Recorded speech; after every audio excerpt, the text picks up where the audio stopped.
yoomuu sindagatum sabno Oromoo seenaa keessi boonsa.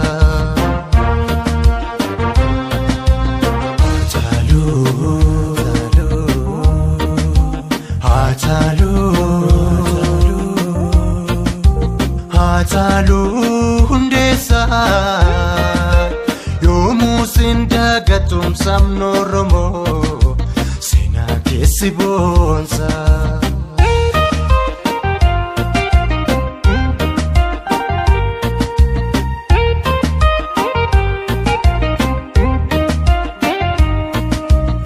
Salphistee diina kee homa waan sodaattu saba kee foflattee dhugaan kan qabsooftu kanaaf jiraa kee miti reeffa kee sodaatanii Finfinneetti faamunaa keessaa si baasanii kanaan turreemsilaa hatee galanni kee yartuu si nyaate kaa fakkaatee fiira kee minilikiinis buqqifnee siidaan amma nyaata waadaadhaa siidaan kee gaaf tokko naabbata hatee kiyya wayyoo mankaraarree boonyuus lubbuu kan kee kaalee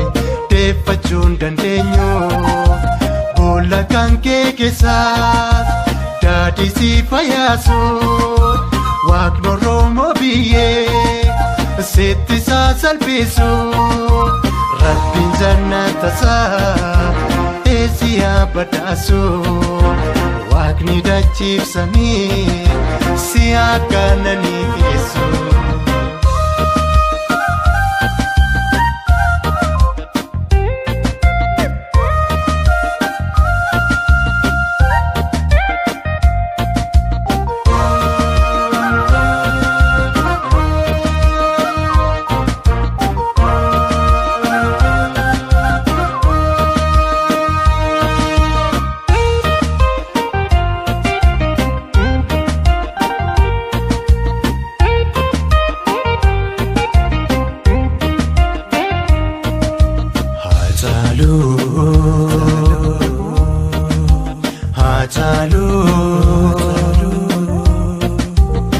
Haataluu hundeessaa yoomuu sindagatum sabno Oromoo seenaa keessi boonsa.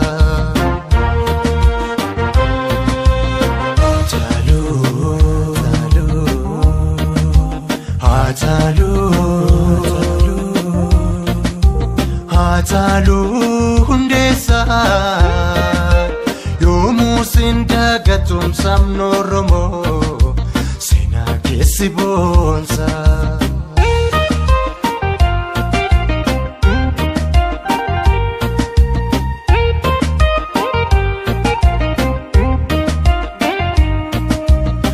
Gumaataa deebiiroo jarrabaa gadaa gumaa keerroof karree jaalladhii gammadaa akkanuu kaayyoo jaraa har'as galmaan hin kenne aadaraa acheekiyyaa akka teenuunne eebbisaa addunyaa Mustafaa Harawee daadhii galaanii fi abdii kopheettilee akka turre jarree sararaan irra jirru hunda teenuuf himee akka falmarra jirru hatee kiyya kormee leenca maata dhiiraa gumaa keessan keerroo har'as falmaatira of duubaan deebinuu itti fufa qabsooni fagoo miti dhiyoo dhagaa jedhiin bilisummaani oniisa keessattis sabni Oromoo maraa siidaa kuufeensamee siif ijaaree jira. Onni isaa keessatti sabni Oromoo mara siidaa kuufeensamee siif ijaaree jira. Siif ijaaree jira. Siif ijaaree jira.